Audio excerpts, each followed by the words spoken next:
Hello, my name is Allison Carmen, and welcome to my podcast, 10 Minutes to Less Suffering. Most people listening to this podcast are either in their home or restricting their travel. And today, as I was sitting home working for a few clients, I thought about all the things I was worried about a couple of months ago.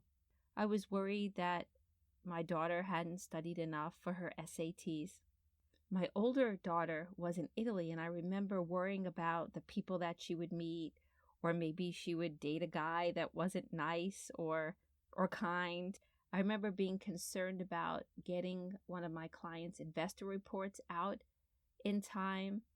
I was just trying to think about all the things that on some level were bothering me, or I was worried about or stressed about. I mean, they weren't all huge things, but these things were occupying my mind.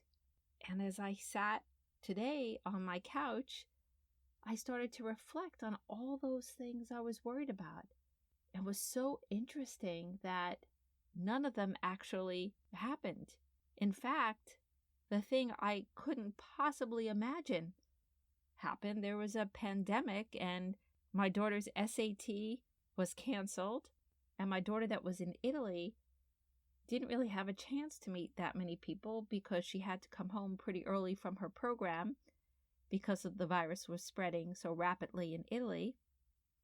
The investor report that I wrote for my client is no longer relevant because it had all these expectations and projections for what 2020 would look like. And now her business is totally different than it was a couple of weeks ago. And when you think about it, it just reminds you that there's no point in worrying. And I know we say this a lot. Worrying is a waste of time. Why do you worry? But it is true that we have all these concerns and thoughts, and the thing that knocks us off our feet usually is something that we could have never expected. It would have been so much easier for me to just relax about my daughter's SATs and be more open about my daughter's trip to Italy and then not be so worried about my client's investor report. Just kind of be more open and with the flow of things and realize that things work out the way you plan. And if they don't work out the way you plan, you deal with it then. And I think everyone listening to this podcast could very easily think back to all the things that were on your mind a couple of months ago. And when you think about how much time we give away to the stress and to the worry and to the fear when we could really be enjoying our lives in the moment. Because I know that all those thoughts I had, they didn't knock me out, but it would have been so much more enjoyable had I spent that time taking up a new hobby or enjoying a walk or just enjoying anything that was in front of me instead of worrying and projecting about what would be tomorrow. And I hope all of you really take the time to think about that because it's very profound to see that everything you are worried about doesn't seem to be as important. And that's why in this moment, we need to do the same thing because none of us know what's going to happen tomorrow. Even today, I was hearing in the United States, would the virus hit its peak 30 days, 45 days? Would we be able to leave our homes in June, July, August? And I started to get so overwhelmed that I would be in my home until August. What would that look like? How would I feel? And then all of a sudden I brought myself back. And I said, here I go again. Why would I have any projection or any worry or any thought beyond today, beyond this moment? Because I really have no idea what's going to happen. And I know I always talk about maybe and the hope within uncertainty. And yes, I believe all of that. But I still at times watch my mind start to project into the future again. And if this situation has taught us anything, is that worry gets us nowhere. And it's really a story that we write about what's going to happen next in our lives because we can't stand the uncertainty. But we give so much of the moment up, worrying and projecting, and there's so much more that we can do in life. So I know a lot of us are home, and instead of worrying about what will be, let's try our best to be where we are and realize all the stories and all the worry and all the projections nobody knows. So what is this moment like? And there will be a time when the virus stops spreading and we'll all get to leave our homes again. And we'll figure out our money situations and our work situations and what opportunities are there and what things we need to work on. But I hope we all remember that worry really gets us nowhere. It empties us of our strength because we only have so much energy each day to do everything that we want to do, to accomplish our tasks, to be there for the people we love, to create new things. So why would we deplete ourselves of the strength we need to live our best lives? I'm not saying that we shouldn't be concerned. I'm not telling people not to look at their stocks. But if we're going too far into the future with our fears and projections, we're creating stories that aren't real. And intellectually, we know this, but emotionally, we fail to recognize this on most days. But exactly what's happening now proves it to us. It shows us that there's no point in the worry because we really don't know. We think we know, and we want to know because it makes us feel safe or it makes us feel grounded. But if it's depleting our strength, then it's not making us safe and it's not making us solid.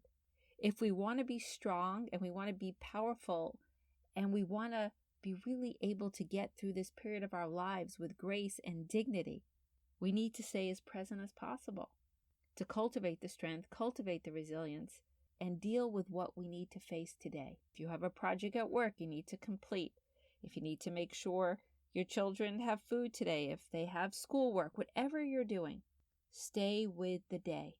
And when you start to read about people's projections of how many people are going to die and how many people will be sick and when the quarantine will end and when the virus will go away and when there'll be a new discovery, you could read it, but recognize no one truly knows.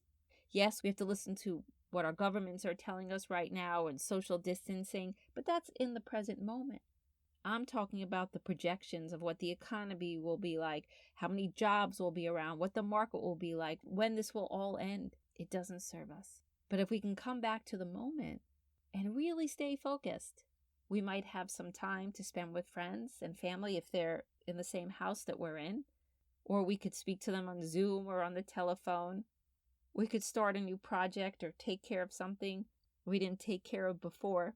We could start to meditate to find more peace or take up some new exercise. Whatever we want to fill our time with, it's a great time to reset and really see if you could start changing your perspective.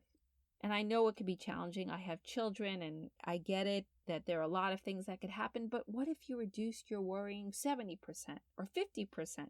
You would have so much more strength within you and so much more time to enjoy the life that's in front of you.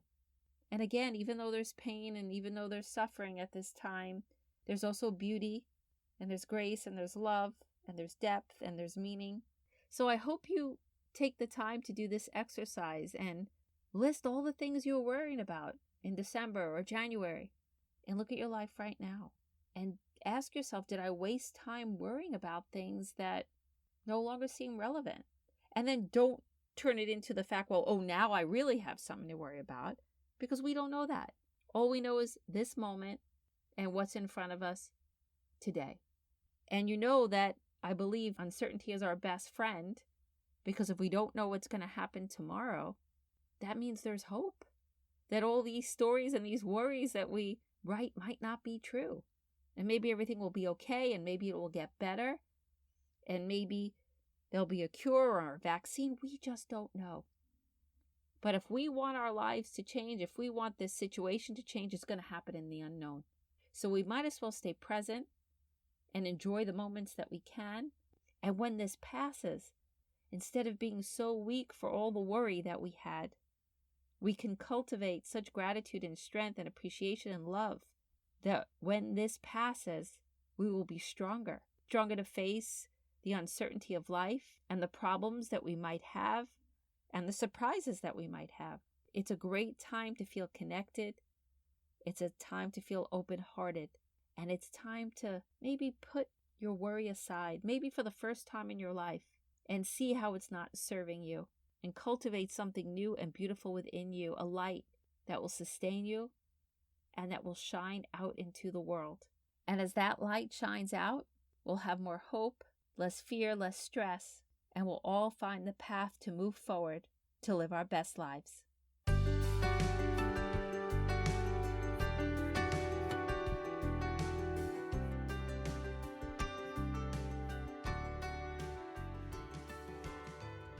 Thank you for listening to this podcast today. If you'd like to get in touch with me, you could email me at allison@allisoncarmen.com. If you'd like to buy my book, The Gift of Maybe, it's available at all major bookstores and online retailers. And if you like this podcast, you could subscribe and leave a comment.